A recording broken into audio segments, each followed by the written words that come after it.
बिस्मिल्लाहिर्रहमानिर्रहीम। अस्सलाम वालेकुम स्टूडेंट्स। आज हम एक्सरसाइज 3.2 स्टार्ट करेंगे। इससे पहले हमने 3.1 में डिफरेंशियल्स को यूज़ करते हुए कुछ क्वेश्चंस किए थे। तो 3.2 को स्टार्ट करने से पहले मैं कुछ रूल्स आप लोगों को बता दूं, ये आप लोगों ने अपने माइंड में रखने हैं।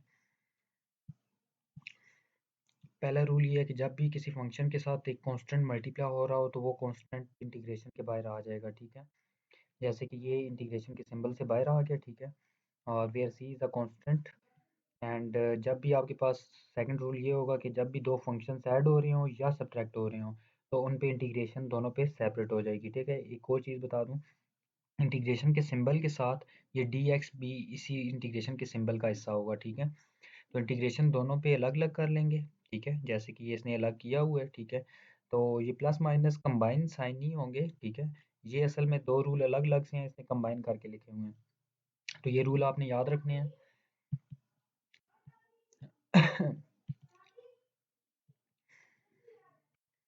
अब इसमें ये एक दो फार्मूलाज मैं आप लोगों को और बता रहा हूँ, ये भी आप लोगों ने याद रखने हैं, ठीक है। ये बॉक्स वाले याद रखने हैं फिलहाल। एक्स एन का डेरिवेट एक्स एन की इंटीग्रेशन हम कैसे लेंगे, जस्ट इसकी पावर में वन ऐड कर देंगे और वही पावर नीचे लिख लेंगे, ठीक है। ये इंटीग्रेशन होगी इसकी, ये इंटीग्रेशन इस तरह लेंगे हम। अच्छा, सेकंड रूल हमारे पास ये होगा कि आपके पास जब भी अब नीचे वाले का डेरिवेटिव अब फ्रैक्शन में आ गया फंक्शन, तो नीचे वाले का आपने डेरिवेटिव लेना है, ठीक है। एक्स का डेरिवेटिव वन होता है तो वन ऊपर पड़ा हुआ है, जब भी किसी फंक्शन का डेरिवेटिव ऊपर पड़ा हो तो आपने उस चीज़ की इंटीग्रेशन कैसे करनी है, लॉग ऑफ एक्स लिखना है, ठीक है। ये लॉग ऑफ एक्स प्लस, अच्छा, जब भी इंटीग्रेशन का साइन खत्म हो जाए तो आपने सी भी ऐड करना होता है उसके अंदर, ठीक है, सोल्यूशन के अंदर। तो ये इसने इसके अंदर सी ऐड नहीं किया था, ये आपने सी ऐड करना है, ठीक है, प्लस सी। तो ये दो फार्मूलाज हैं, ये भी याद रखने हैं आप लोगों ने। तो मैं स्टार्ट लेता हूँ, ठीक है। ये क्वेश्चन नंबर 1 का फर्स्ट पार्ट हम स्टार्ट करते हैं।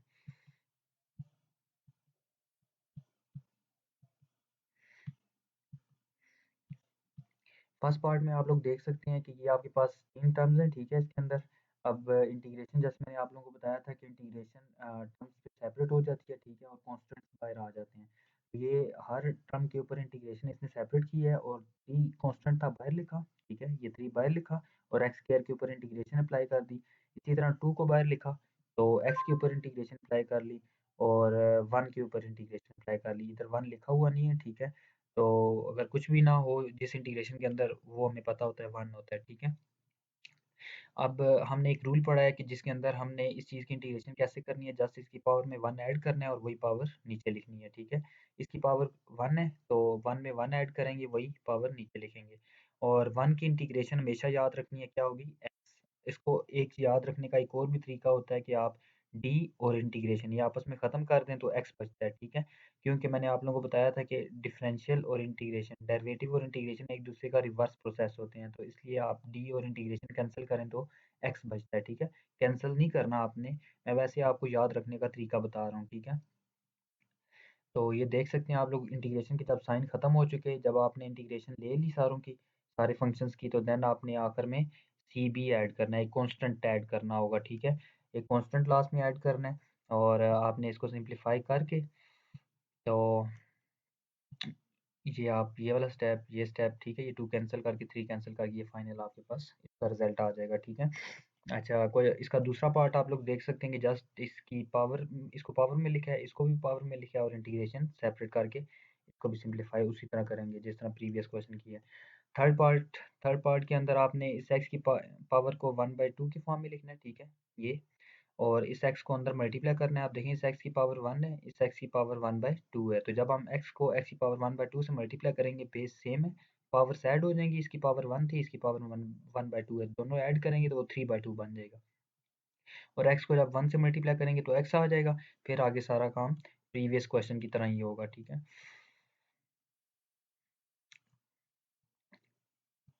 अच्छा, बीच में ये कुछ फार्मूलाज इसने ड्राइव किए होते हैं, ठीक है, ये मैं आपको अभी फ़िलहाल नहीं करवा रहा, अभी आपने इस चीज़ को नहीं देखना, ठीक है। जस्ट क्वेश्चंस मैं आपको करवाता जा रहा हूँ, उसके अंदर आपको ये फार्मूलाज जब आप लोग देखेंगे तो आप लोगों को खुद ये फार्मूलाज याद रह जाएंगे। अब ये फोर्थ पार्ट है। फोर्थ पार्ट में देखें आपके पास देखें अभी तक जितनी इंटीग्रेशन हम करते आ रहे थे उसमें एक टर्म होती थी, मतलब एक्स की इंटीग्रेशन कर रहे होते थे इस तरह से। तो अब आपके पास एक ब्रैकेट है, ये फुल एक टर्म है ठीक है, लेकिन इसके अंदर टू टर्म्स हैं, 2x और एक 3 है ठीक है, और इसकी होल की पावर 1/2 है, और अब ये पावर ओपन भी नहीं हो सकती ठीक है। जब भी पावर आपके पास फ्रैक्शन में आ जाए या नेगेटिव आ जाए, तब आपने एक काम, सबसे पहला काम ये करना होगा कि आपने ब्रैकेट के अंदर वाली चीज़ का डेरिवेटिव लेना होगा और वो चेक करना होगा कि वो डेरिवेटिव क्या बनता है ठीक है। अब इस अंदर वाले का डेरिवेटिव लें तो आपके पास क्या बनता है, 2 ठीक है। क्योंकि x का 1 होता है और 2 1 ज़ा 2 हो जाएगा और 3 का 0 हो जाएगा ठीक है, तो इस पूरे का डेरिवेटिव क्या होगा, 2। तो आपने इसकी इंटीग्रेशन करते वक्त आपने जस्ट आपने इसकी पावर में 1 ऐड भी करना है और वही पावर आपने नीचे लिखनी है ठीक है। लेकिन इस चीज़ का जो डेरिवेटिव 2 आया था वो 2 आपने नीचे भी लिखना है, ये एक्स्ट्रा एक चीज़ थी ठीक है, कि इस अंदर वाले का डेरिवेटिव नीचे भी साथ लिखा है ठीक है, और प्लस c हमने ऐड कर लिया, फिर नीचे इसको सिंप्लीफाई करके आपने ये सॉल्व कर लेना है। अच्छा, ये स्क्वायर, अब आपने फिफ्थ पार्ट के अंदर स्क्वायर का फार्मूला ओपन करना है। ये स्क्वायर का फार्मूला ओपन किया ठीक है, ए का स्क्वायर प्लस 2 ए और बी आपके पास 1 था और 1 का स्क्वायर ठीक है। इस पे इंटीग्रेशन फिर आपने स्क्वायर स्क्वायर रूट कैंसिल हो जाएगा, इंटीग्रेशन सेपरेट कर लेनी है ठीक है। इसमें 2 बाहर आ जाएगा, कांस्टेंट था, और फिर आपने वही काम करना है, एक्स की पावर वही जिस तरह से हमने इंटीग्रेशन का रूल अप्लाई करते वक्त इसकी पावर में 1 ऐड किया था और वही पावर नीचे लिख के, तो ये इसी तरह होगा, और 1 की इंटीग्रेशन क्या होगी, एक्स और प्लस सी। तो ये आप देख सकते हैं ठीक है, ये स्टेप्स सब आपने देख के समझ के ठीक है, ये जस्ट सिंप्लीफिकेशन कर रहा है, और इसमें ये 2 नीचे था, ये 2 ऊपर जाके मल्टीप्लाई हो जाएगा, 2 2 ज़र 4 हो जाएगा ठीक है। 4x की power 3/2 divided by 3 plus x plus C, तो ये आपके पास फाइनल सोल्यूशन आ जाएगा।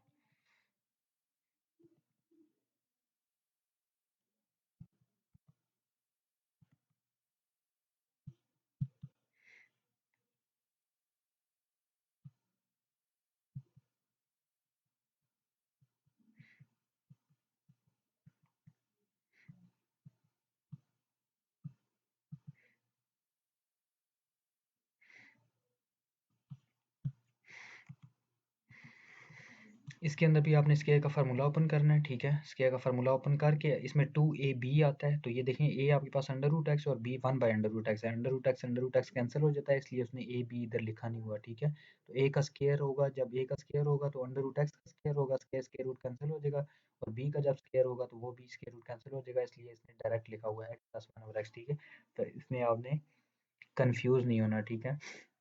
तो इंटीग्रेशन इस पे सेपरेट कर ली ठीक है, इंटीग्रेशन सेपरेट करके जस्ट नीचे मैंने आपको बताया था इसमें एक नई चीज़ आई है कि ये 1/x का मैंने आपको बताया था कि नीचे वाले का डेरिवेटिव जब भी ऊपर पड़ा हो तो उस चीज़ की इंटीग्रेशन क्या होती है, लॉग ऑफ नीचे वाली टर्म ठीक है, लॉग ऑफ x, और प्लस c आ जाएगा लास्ट में। सेवन पार्ट में आपने एक्स की स्क्वायर रूट को आपने एक्स की पावर 1/2 में की फॉर्म में लिखना है, एक्स की पावर 1/2 जो है वो दोनों के नीचे सेपरेट कर लेना है ठीक है, और फिर एक्स की पावर 1/2, अब इस एक्स की पावर 1 है, इसकी पावर 1/2 है ठीक है। ये 1/2 ऊपर जाके इसकी पावर में माइनस हो जाएगा, मतलब 1 माइनस 1/2 हो जाएगा, और ये ऊपर जाके माइनस 1/2 हो जाएगा। जब 1 माइनस 1/2 को सिंप्लीफाई करेंगे तो आपके पास एक्स की पावर 1/2 ही बचेगा ठीक है। ये देखें एक्स की पावर 1/2, और ये ऊपर जाके एक्स की पावर माइनस 1/2 इसने डायरेक्ट किया हुआ है ठीक है। आप ये बेशक ऊपर 1 लिख के इसकी 1/2 ऊपर जाके माइनस करके आप उसको सिंप्लीफाई करके लिख लीजिएगा ठीक है। आगे फिर आपने इंटीग्रेशन सेपरेट करनी है, और 3 को बाहर रखना है, 2 को बाहर रखना है, और इनको जस्ट इंटीग्रेट कर देना है।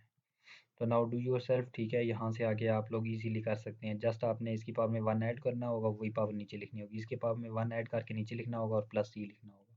अच्छा, फिर मैं बता रहा हूँ कि आपने जब आपने इसके अंदर 1 ऐड कर दिया और वही पावर नीचे लिख दी तो फिर इंटीग्रेशन का सिंबल खत्म हो जाएगा ठीक है, ये ना वो इंटीग्रेशन आप साथ चलते हैं तो इंटीग्रेशन का सिंबल खत्म हो जाएगा।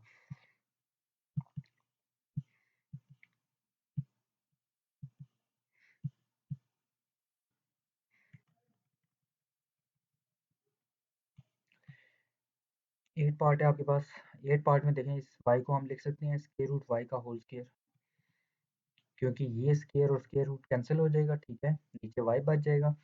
तो इसलिए ये आपके पास प्रीवियस स्टेप आ जाता है, तो इसलिए हमने इसके ऊपर खुद से ही स्क्वायर रूट रखा है और स्क्वायर भी रखा है। एक स्क्वायर रूट कैंसिल हो जाएगा इधर, तो नीचे एक बच जाएगा।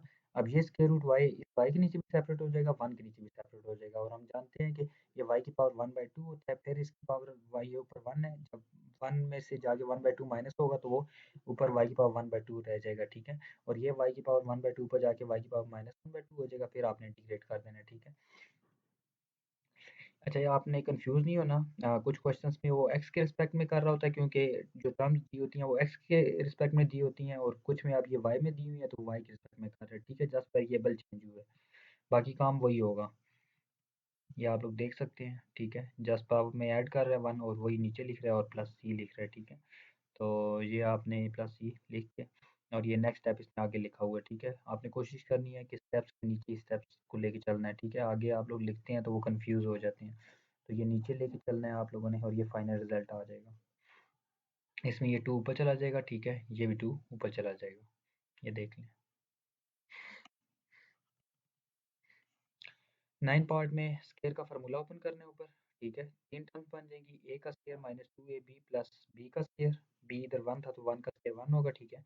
और इधर स्क्वायर रूट थीटा का स्क्वायर करेंगे, वो स्क्वायर स्क्वायर रूट कैंसिल हो जाएगा, फिर थीटा के नीचे अंडर रूट थीटा अलग, ये नीचे अलग, 1 के नीचे अलग, तीनों के नीचे अलग हो जाएगा, ठीक है। ऊपर 2 टर्म हो, 3 हो, 4 हो, वो नीचे एक टर्म जो होती है वो सारों के नीचे अलग अलग हो जाती है, ठीक है। तो इसमें आप लोगों ने ये देख लें, ये स्क्वायर रूट थीटा, फिर मैं बताता हूँ कि इसमें ये थीटा की पावर 1/2 है, ऊपर जाके 1 में से जब माइनस होगा तो वो 1/2 बचेगा, ठीक है। मैं एक और तरीका बता देता हूँ कि ये हाफ थीटा लिखा हुआ है और ये फुल थीटा लिखा हुआ है। हाफ थीटा फुल थीटा के साथ कैंसिल होगा तो ऊपर भी हाफ ही रह जाएगा, ठीक है। ऐसे भी कर सकते हैं, ठीक है, डायरेक्ट लिख सकते हैं कि ऊपर ये थीटा ऊपर हाफ रह जाएगा, ठीक है, और ये कैंसिल होकर 2 बचेगा, और ये थीटा ऊपर जाके -1/2, इंटीग्रेशन सारों की सेपरेट हो जाएगी, ठीक है। अच्छा, ये इंटीग्रेशन सेपरेट करने के बजाय इसने डायरेक्ट इंटीग्रेशन ले लिया, ठीक है। तो आप लोगों ने पहले इंटीग्रेशन अलग-अलग कर लेनी है सारों पे, तो इसकी पावर में 1 ऐड करना है, फिर वो पावर नीचे लिखनी है, और ये 2 बाहर आ जाएगा, और डी थीटा की इंटीग्रेशन क्या होगी, डी और इंटीग्रेशन कैंसिल हो तो थीटा बचता है, इसलिए 2 के साथ क्या आ जाएगा, थीटा आ जाएगा। कांस्टेंट की इंटीग्रेशन हमेशा याद रखनी है कि कांस्टेंट वैसे ही रहता है, ठीक है, जस्ट उसके साथ अगर डी थीटा हो तो थीटा आ जाता है। अगर अब इधर 1 है ना, तो 1 की इंटीग्रेशन मैंने आप लोगों को बताया था कि अगर dx हो तो x होती है, ठीक है। अब d थीटा था तो थीटा होगी, और इसकी इंटीग्रेशन में जस्ट आपने 1 ऐड कर रहे हैं और वही पावर नीचे लिख के प्लस c करना है। अब आपके पास दोबारा फिर x में आ गया, ठीक है। क्वेश्चन स्क्वायर का फार्मूला ओपन करके नीचे अलग अलग करके आपने ये क्वेश्चन भी बिल्कुल ऊपर वाले की तरह करना है।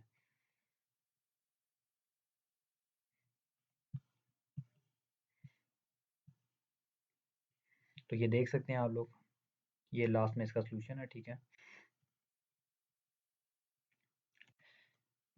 अच्छा, ये एक और मैं बॉक्स में फार्मूला बता रहा हूँ कि e की पावर ax की इंटीग्रेशन हम कैसे लेंगे। e की पावर ax की इंटीग्रेशन वो हमेशा खुद होगा, ठीक है, और उसकी पावर का दोबारा डेरिवेटिव लेके वो नीचे लिखना होता है। अब देखें, डेरिवेटिव और इंटीग्रेशन को हम अगर कंपेयर करें तो डेरिवेटिव में हम क्या करते थे, एक्सपोनेंशियल फंक्शन का कैसे डेरिवेटिव लेते थे कि उसका डेरिवेटिव वो खुद होता था और उसकी पावर का डेरिवेटिव लेके उसके साथ लिखते थे।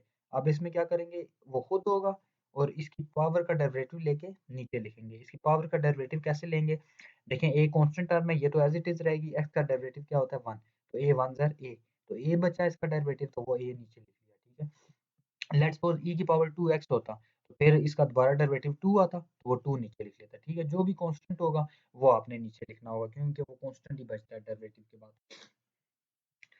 तो इससे रिलेटेड एक नीचे क्वेश्चन करते हैं हम।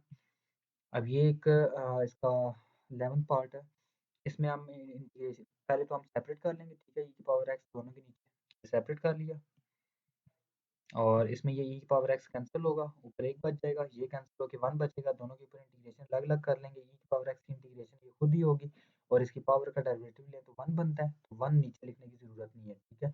और 1 दोबारा फिर 1 आ गया, 1 की इंटीग्रेशन मैंने बताया था कि x होगी, तो ये x लिखा और प्लस c, तो ये इसका सोल्यूशन है, ठीक है। तो इन क्वेश्चंस की आपने अच्छे से प्रैक्टिस करनी है, ठीक है, मुश्किल क्वेश्चन नहीं है, मैंने सारे क्वेश्चंस को एक्सप्लेन कर दिया, ठीक है, और ये आपके सामने है, आप पे इनसे हेल्प लेके इजीली कर सकते हैं।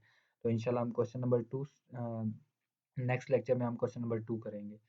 ओके, अल्लाह हाफिज़।